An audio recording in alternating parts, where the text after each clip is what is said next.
போர் முறையை மாற்றுவது தான்.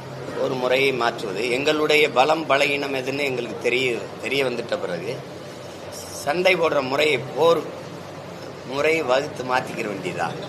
எங்கள்கிட்ட பணம் இல்லை, ஊடகங்கள் ஆதரவு இல்லை. இப்போ பேசுறீங்க, இப்போ என்கிட்ட தேர்தல் நேரத்தில் என்னை எடுத்து கூட போட மாட்டீங்க, என் கட்சி போட்டியிடுதுன்னு கூட சொல்ல மாட்டீங்க, மற்றும் பலர்லேயே வைப்பீங்க, மற்றும் பலர் மற்றவை அப்படின்னு.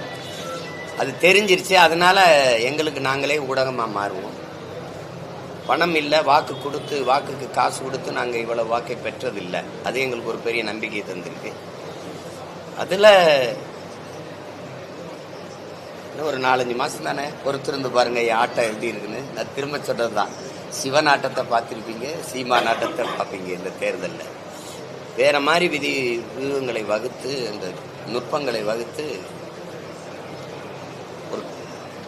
இந்த பூமியின் சொர்க்கமா இந்த என் நாட்டை, என் தாய் நிலத்தை மாற்றுவேன். உலகத்தின் தலை சிறந்த நாடா.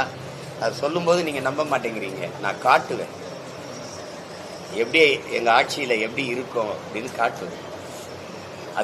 அது வந்து அவர் சொல்றது சரியா தானே இருக்குது அப்படின்னு உங்களுக்கு நம்பிக்கை வரும். அப்போ எங்களை ஆதரிப்பீங்க.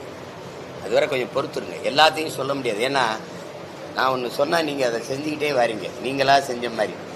முத இந்த மண்ணில் அன்பு சோலைங்கிற ஒன்று முதலா இங்க உருவாக்குனது எங்க இனத்திலே எங்க தலைவர் தான்.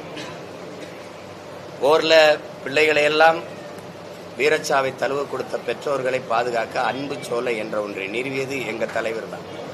அதுக்கு பிறகு இந்த மண்ணில் அவர் பிள்ளை நான் தான் வந்து நாங்கள் ஆட்சிக்கு வரும்போது பிள்ளைகளால் கைவிடப்பட்ட பெற்றோர்களை பாதுகாக்க அன்பு சோலை என்ற ஒன்றை நிறுவனம்னு சொன்னோம். திருப்பி இப்ப நிதிநிலை அறிக்கையில் அன்பு சோலைங்கிறீங்க.